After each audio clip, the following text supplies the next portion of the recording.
हमारा YouTube channel देखने वाले सभी दोस्त अहबाब को हमारा नमस्कार। बात क्रिकेट की करते हैं। अगर कोई औसत दर्जे का खिलाड़ी भी क्रिकेट में मालामाल हो जाए तो ये काम IPL के जरिए होता है। यानी IPL इंडियन प्रीमियर लीग वो टूर्नामेंट है जिसकी शुरुआत भारत में हुई थी। ये 13वां एडिशन है जो कि इस बार संयुक्त अरब अमीरात में खेला जा रहा है। वजह है कि कोरोना वायरस का संक्रमण भारत में ज़्यादा था, इसलिए ये टूर्नामेंट वहाँ कराया जा रहा है, यानी UAE में, खाड़ी के देश में। IPL की खासियत ये है कि इसमें मैंने जैसा कहा कि एक एवरेज खिलाड़ी यानी वो भी मालामाल हो सकता है। और ये बड़ी बात ये है, इस टूर्नामेंट की सबसे अच्छी बात मुझे जो लगती है वो ये है कि खिलाड़ियों की बोलियां लगती हैं और उसमें खिलाड़ी महंगे से महंगे बिकते हैं, मतलब करोड़ों में बिकते हैं, कुछ लाखों में भी बिकते हैं और 50-50 लाख तक में खिलाड़ी बिकते हैं। करोड़ों में खिलाड़ियों की बोलियां लगती हैं। लेकिन इसमें यह होता है कि जो खिलाड़ी लंबे समय से स्ट्रगल कर रहा है अपने करियर में और उसको अगर मौका नहीं मिल पाया है अंतर्राष्ट्रीय क्रिकेट में, यानी कि अगर वो टेस्ट मैच या वनडे क्रिकेट नहीं खेल पा रहा है, तो उसको IPL में खेलने का मौका मिल जाता है और इसके सहारे अगर उसने 2 IPL भी खेल लिए तो वो मालामाल हो जाता है, उसको फिर पैसे की कमी नहीं रहती। ये इस टूर्नामेंट की एक बहुत बड़ी खूबी है, ये इसकी एक देन है। अब इस बार क्या हो रहा है कि IPL में लगातार एक तरह से IPL हिचकोले खा रहा है। हिचकोले कैसे खा रहा है? जो स्पॉन्सर है, देखिए सब कुछ तो पैसे पर डिपेंड है, टीमें हैं, फ्रेंचाइजीज हैं, लेकिन पैसा जो स्पॉन्सरशिप होती है उससे मिलता है। वीवो जो कंपनी थी चाइना की, उसने हाथ खींचे क्योंकि भारत में कड़ा विरोध हुआ चीन का, जिस तरह से तनाव है दोनों देशों के बीच में। हालांकि उसकी स्पॉन्सरशिप खत्म नहीं हुई है, वो 2022 तक है, वो बनी हुई है, लेकिन क्योंकि इस बार विरोध था इसलिए उसको हटना पड़ा।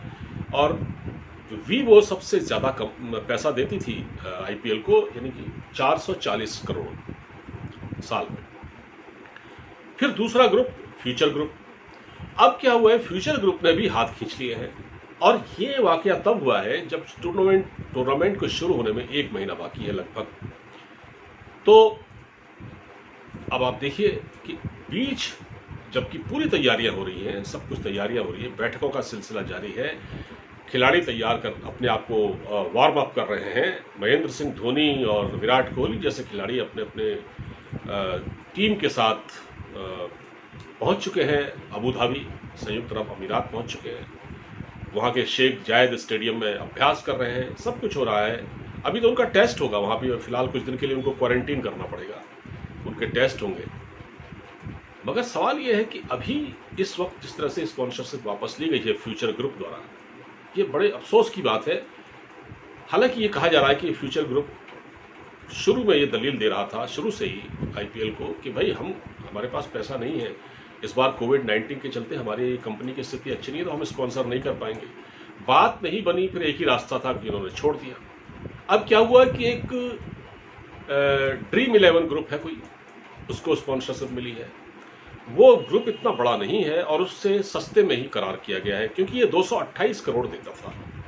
440 करोड़ वीवो देती थी, 228 करोड़ ये फ्यूचर ग्रुप दिया करता था और इससे और भी सस्ते में करार किया गया है, यानी कि ड्रीम ग्रुप से, ड्रीम 11 ग्रुप से।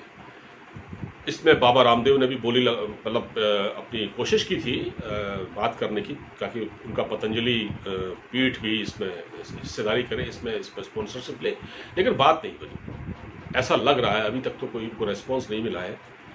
मगर बीच जब ये टूर्नामेंट शुरू होने जा रहा है उससे पहले इस तरह की घटनाएं होना एक तरह से इस आयोजन के रंग को फीका करता है। ये अलग बात है कि सऊदी अरब, माफ़ कीजिए, संयुक्त अरब अमीरात में ये टूर्नामेंट इस बार खेला जा रहा है कोरोना वायरस की वजह से। उनका दावा है कि इस टूर्नामेंट के आयोजन में किसी तरह की कोई कमी नहीं छोड़ी जाएगी। जिस तरह की खबरें यहाँ मिल रही हैं कि दर्शक नहीं आएंगे, कैसे आएंगे, कुछ संख्या को सीमित किया जाएगा और किस आधार पर दर्शकों को स्टेडियम के अंदर एंट्री मिलेगी, उनको पासेस जारी किए जाएंगे, या जो टिकटें होंगी वो कितनी महंगी होंगी, वो कैसे जाएंगे, या ज़्यादातर लोग अपने घरों में, आजकल तो टीवी में मैच देखते हैं लोग, टेलीविज़न पर देखते हैं, बहुत कम लोग, बहुत लोग जो मैदान का जो रोमांच मैदान में जो एक थ्रिल, जो एक रोमांच होता है, उसे फील करने के लिए, महसूस करने के लिए मैदान में बैठते हैं, क्योंकि माहौल होता है। तो क्या मैदान में दर्शकों की, स्टेडियम में दर्शकों की वो भीड़ दिखाई देगी? क्योंकि देखिए, चौके छक्के जब पड़ते हैं ना स्टेडियम में, तब खिलाड़ी, जब कोई खिलाड़ी चौके छक्के मारता है तो उसका उत्साह वो दर्शक बढ़ाते हैं। यानी कि आप जब छक्का मारेंगे तो आपके लिए ताली बजाने वाले भी होने चाहिए, आपके पक्ष में होटिंग करने वाले, मतलब आपके पक्ष में जो एक शोर होता है वो पैदा करने के लिए दर्शक होने चाहिए। तो क्या वो दर्शक इस बार मैदान में आएंगे? इस तरह की बातें हैं, उनको कैसे एंट्री दी जाएगी, इस पर काफ़ी बातचीत चल रही है। मगर इससे पहले ही जिस तरह से स्पॉन्सरशिप को वापस लिया गया है फ्यूचर ग्रुप द्वारा, ये बहुत ही अफसोस की बात है। और हमारे क्रिकेट के जो दीवाने हैं वो तो दिल थाम के बैठे हुए हैं कि कब ये टूर्नामेंट शुरू हो और उनको उसमें आनंद आए। लेकिन इस बार ये कुछ ना कुछ इसमें मिसिंग है। जो फील भारत में आ सकती थी वो शायद संयुक्त अरब अमीरात यानी यूएई के स्टेडियम में नहीं आएगी। क्योंकि देखिए, हर आदमी वहाँ जाकर मैच नहीं देख सकता, क्योंकि कोविड-19 का भी मामला है। हालांकि सऊदी यूएई में कम पेशेंट है, कोरोना का संक्रमण काफ़ी कम है, इसीलिए वहाँ मैच रखे गए हैं, वरना तो भारत में भी करवाए जाते। लेकिन जो फील जो आती है, जो भारतीय स्टेडियमों में आती है, वो शायद इस बार मिसिंग हो, उसको लोग महसूस ज़्यादा नहीं कर पाएंगे। फिलहाल इस वीडियो में इतना ही। अब मुझे इजाज़त दीजिए, अपना ख्याल रखिए, नमस्कार।